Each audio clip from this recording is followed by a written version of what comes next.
अस्सलाम वालेकुम। मैं हूं आमिर खाकवानी।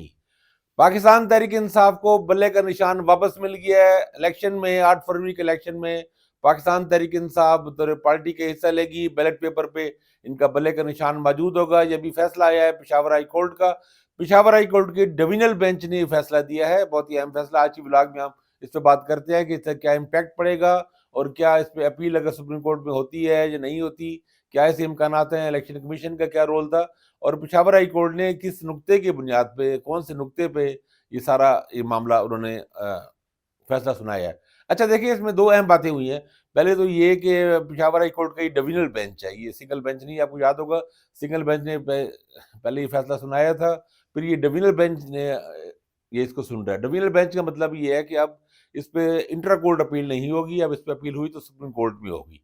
तो ये दो रुकनी बेंच का, डिविजनल बेंच का ये फैसला है, जिसमें उन्होंने इलेक्शन कमीशन के 22 दिसंबर के फैसले को, जिसमें उन्होंने पीटीआई का निशान, उन्होंने पीटीआई के इंटर पार्टी इलेक्शन को मुअत्तल करके उनको निशान उनसे छीन लिया था, उस फैसले को अब हाई कोर्ट ने कलअदम करार दे दिया है। ये एक बड़ी अहम बात है। और साथ ही ये इंस्ट्रक्शन जारी की है कि अपनी वेबसाइट पर, इलेक्शन कमीशन अपनी वेबसाइट पर इलेक्शन का जो पीटीआई के इलेक्शन की डिटेल भी जारी कर दे और साथ निशान भी अपनी लिस्ट में शामिल कर दे।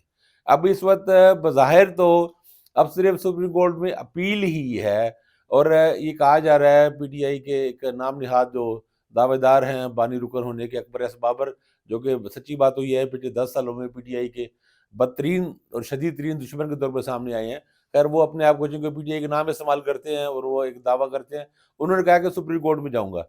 अब इसमें इलेक्शन कमीशन की सुप्रीम कोर्ट में जाएंगे या नहीं, जो कानूनी माहिरीन ये कह रहे हैं कि इलेक्शन कमीशन की अपील नहीं बनती, क्योंकि इलेक्शन कमीशन में से मुतासरा फरीक नहीं है। इलेक्शन कमीशन तो ने एक फैसला सुनाया, उस फैसले पे अपील पीटीआई ने की और वो उनका बनता था। तो ये जब उनका फैसला पहले मुअत्तल किया गया सिंगल बेंच ने, तब भी तहरीक इंसाफ का तो चलो बनता था, अपना मामला उनका है क्योंकि वो तो बुनियादी फरीक है। इलेक्शन कमीशन का तब भी नहीं बनता था। तो अब जब ये हाई कोर्ट डिविजनल बेंच का फैसला आ गया है, उम्मीद तो यही है कि इलेक्शन कमीशन इसको सुप्रीम कोर्ट में चैलेंज नहीं करेगा और ये वैसे भी इलेक्शन में इतना कम वक्त है, तो मेरे ख्याल है इस मामले को आगे बढ़ना चाहिए। अच्छा, इसमें एक अहम सवाल बार बार उठाया जाता रहा हाई कोर्ट के दायरे अख्तियार का। अच्छा, ये भी इंटरेस्टिंग बात है, हाई कोर्ट को दायरे अख्तियार उनका बड़ा वसी होता है, लेकिन पीटीआई ने तो, अब तो मुझे लग रहा है कि उन्होंने बड़ी अक्लमंदी का मुजाहरा करते हुए अपने इंट्रा पार्टी इलेक्शन पेशावर में कराए हैं उन्होंने। वो पिंडी या इस्लामाबाद में या लाहौर में किसी जगह हो सकते थे, इस्लामाबाद में हो सकते थे, उसके बजाय पेशावर में कराए हैं। तो ये दलील अली जफर ने दी और पीटीआई के दीगर वकला ने दी कि ये तो हुए भी ही पेशावर ही में है। वैसे भी हाई कोर्ट से दायरा कार उन्होंने कई मिसालें उन्होंने दी है उसकी, कि हाई कोर्ट से दायरा कार वसी है और एक सूबे से बाज़ मामलात में, नेशनल मामलात में वो जाता है, तो इससे फ़र्क नहीं पड़ता। लेकिन ये तो उन्होंने कहा कि ये इस पार्टी के सेक्रेटरी जनरल जो उमर अयूब हैं, वो भी केपी के हैं, इलेक्शन भी पेशावर में हुआ है। तो दायरा कार वाले जो को चैलेंज करने वाले जो इलेक्शन कमीशन के वकला का जो पॉइंट था वो रिजेक्ट हो गया। अली जफर ने बाद में प्रेस कॉन्फ्रेंस में एक बात की है और ये एक मजे का पॉइंट है। उन्होंने कहा कि जो लोग अकबर एस बाबर और जो एक दो और हैं, ये जो पीटीआई के रुकन होने के दावेदार हैं, उन्होंने कहा कि ये वाहिद दुनिया के रुकन होंगे जो अपनी पार्टी को निशान मिलने की मुखालफत कर रहे हैं। यानी उनका उनका सारा जोर इसी पे है कि निशान उसको ना दिया जाए पीटीआई को, और पीटीआई बतौर पार्टी इलेक्शन में ना जाए। यानी कौन सा ऐसा रुकन होगा, कोई आप किसी से पूछे, चलो वो इंटर पार्टी इलेक्शन पे या किसी और कोई टेक्निकल एतराज़ अपनी पार्टी के अंदर रह के कोई भी कर सकते हैं, पार्टी लीडरशिप पे एतराज़ कर सकते हैं, तनकीद कर सकते हैं, वो अपनी बात, वो अपनी जगह एक है, चलता रहता है पार्टियों में ज़ाहिर है ये मामला।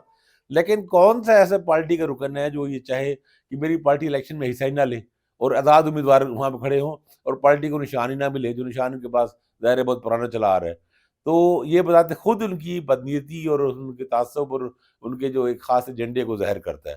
तो ख़ैर हाई कोर्ट ने, पेशावर हाई कोर्ट ने इसको बिल्कुल रद्द कर दिया है, इन मामले को। इलेक्शन कमीशन केस वैसे बड़ा कमज़ोर था इंटर पार्टी, और जब ये डिबेट्स हुई हैं तो उसमें अ, आते रहे हैं जज साहबान के कमेंट्स भी आते रहे, क्योंकि ये उसी तरह के ही भर इलेक्शन थे जिस तरह के इलेक्शन पाकिस्तान में होते हैं, सियासी जमातें भी होते हैं। और ये एक बिल्कुल ही एक, बल्कि दूसरों से ज़रा निस्बतन बेहतर इलेक्शन हुए हैं।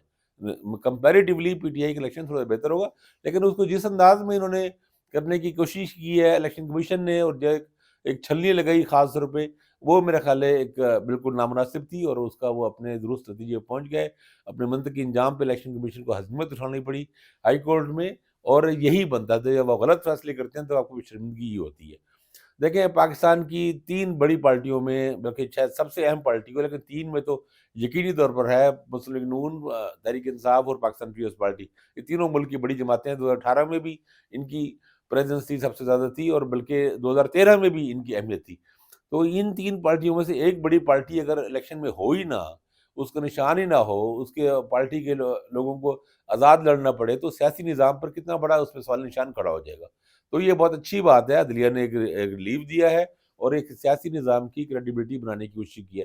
آج کی دوسری اہم خبر یہ ہے کہ سپریم کورٹ کے جسٹس مظاہر اکبر نقوی نے، مظاہر علی اکبر نقوی ان کا پورا نام ہے، انہوں نے ریزائن کر دیا. اب جسٹس مظاہر نقوی کے خلاف سپریم جوڈیشل کونسل میں کارروائی چل رہی تھی، 3 اجلاس بھی ہو چکے تھے، ایک تو بلکہ اوپن ہوا، اور مظاہر نقوی صاحب نے اس کو چیلنج، اچھا ان کے خلاف کافی ساری گئی تھی، پاکستان بار کونسل بھی گئی، سندھ بار بھی گئی، کئی بار کونسل ان کے خلاف گئی تھی، اور کافی اور ویسے ان پہ کئی الزامات، چیزیں کئی سالوں سے چل رہی تھی. لیکن سابق چیف جسٹس عطا بندیال نے اس معاملے کو روک ہی رکھا تھا، سپریم جوڈیشل کونسل کا اجلاس نہیں بلایا تھا. چیف جسٹس جب بنے قاضی فائزی صاحب، تو انہوں نے فوراً ہی اس کو ایکٹیو کیا سپریم جوڈیشل کونسل کے اجلاس کو، اور پھر ٹیک اپ کیا یہ ایشو، اور ظاہر جسٹس مظاہر نقوی کے خلاف کارروائی شروع ہوئی. انہوں نے اس کو سپریم کورٹ میں چیلنج کیا ہوا ہے، لیکن میرا خیال ہے معاملات اس طرح تھے، اور ان کو لگ رہا تھا شاید جسٹس نقوی صاحب کو کہ یہ معاملہ میرے خلاف جائے گا، تو انہوں نے ریزائن کر دیا. یہ بھی ایک اہم خبر ہے، دیکھیں اس کی کیا لڑس آتے ہیں. اب تک اتنا ہی، اپنا خیال رکھیے گا. اللہ حافظ.